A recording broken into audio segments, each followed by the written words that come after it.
ढेंकानाल जिला गर्व आनी कामाख्यानगर ब्लॉक कंती और पुटसाई गाँवर अभिलाष दास कठिन परिश्रम प्रखर धीशक्ति दृढ़ इच्छा शक्ति असाध्य कार्य को साध्य करिथाय जहा करी देखाइछंती उदयमान आईनी छात्र अभिलाष। ओजेएस परीक्षा रे राज्यर 33 जनक मध्य 6 नंबर सीरियल रही समग्र जिला गर्व आनी दीर्घ 6 वर्षर संघर्ष तांको आज सफलता प्रदान करिछि। 2019 मसीहारू अक्लांत परिश्रम करी बारंबार चेष्टा करी विफल होइतिले मध्य केबे हार मानि नथिले जहा तांको आज सफलता प्रदान करिछि। बापा तथा अवसरप्राप्त शिक्षक शिवप्रसाद दास और माता दीप्तिमयी दास और पत्नी सस्मिता पाढ़ी तत्वावधान में अभिलाष सफलता पाइछन्ति। आगामी दिन में न्यायिक व्यवस्था रे लोकों सेवा करी ग्राम जिला और तांकु शिक्षा देथिबा कंती और पुटसाईर उच्च विद्यालयर समस्त शिक्षक और शिक्षयित्री बोली सेमानकर सम्मान रखिबे बोली तांको प्रतिक्रिया रे कहिसन्ति जहाकु नै खुशी व्यक्त करिसन्ति परिवार और संपर्कीय लोक। ग्राम चाटशाली और विद्यालय अध्ययन करी न्यायिक व्यवस्था रे श्रेष्ठ स्थान अधिकार करी समस्त छात्र और युवा समाज को अभिलाष उदाहरण सृष्टि करछन्ति। दास गर्वित तो से परिश्रम कर जानी से जब हेले पाइब स्कूल फुल ठीक रेगुलर मु छाड़े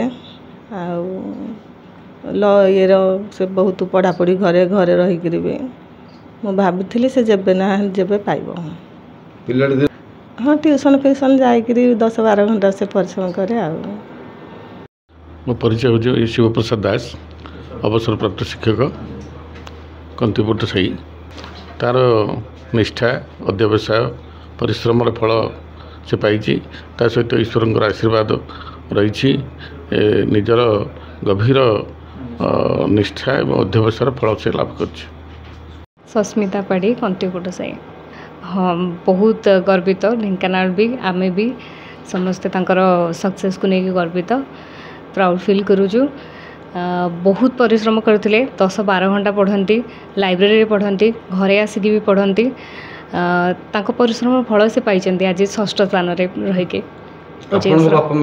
डेफिनेटली बापा माँ भी बहुत खुशी अच्छा जहाँ हो 2 जन बापा माँ आशीर्वाद और भगवान का आशीर्वाद जो से आज ये स्थान अच्छा। सुविक साहू कंती पुटसाई कामाख्यानगर ब्लॉक ढेंकानाल मो बाबूर सांग सफलता रे आमे बहुत गर्वित तार निष्ठा एकाग्रता और काम कार्य करिवार दक्षता आज ताको सफलतार शीर्ष रे पहुँचाई पारिछि आ सांग हिसाब से आम ता सहित बैक सपोर्ट रे थिलु। मो ना अभिलाष दास गाँ कंती पुटसाई ब्लॉक कामाख्यानगर जिला ढेंकानाल 2019 रु प्रिपरेशन स्टार्ट करथिली इजन एवरीडे मु ट्राई करे 10 घंटा 12 घंटा परिश्रम करिया लगी एवं बहुत संघर्षपूर्ण थिला। 4th अटेम्प्ट रे पाइली बहुत कष्ट रे 2टा अटेम्प्ट रे भाईबा देकी मेरिट लिस्ट आसी पार नथिली तो आज बहुत रिलीव्ड एंड रिलैक्स्ड फील होची अल्टीमेटली हे जायछि बोली। मु कंती पुटसाई सांगर पुओ ताको पिलाटी दिन रु जाने मु जानी से निश्चित भविष्य रे गोटे बड़ पदवी रे निश्चित प्रतिष्ठित हो पारिबो आम गाँव कई ओजेएस पाई नथिले से जेहेतु पाइछि से निजक बहुत गर्वित मन करुछि। ढेंकानाल अक्षय कुमार नंदक रिपोर्ट A1 ओडिशा।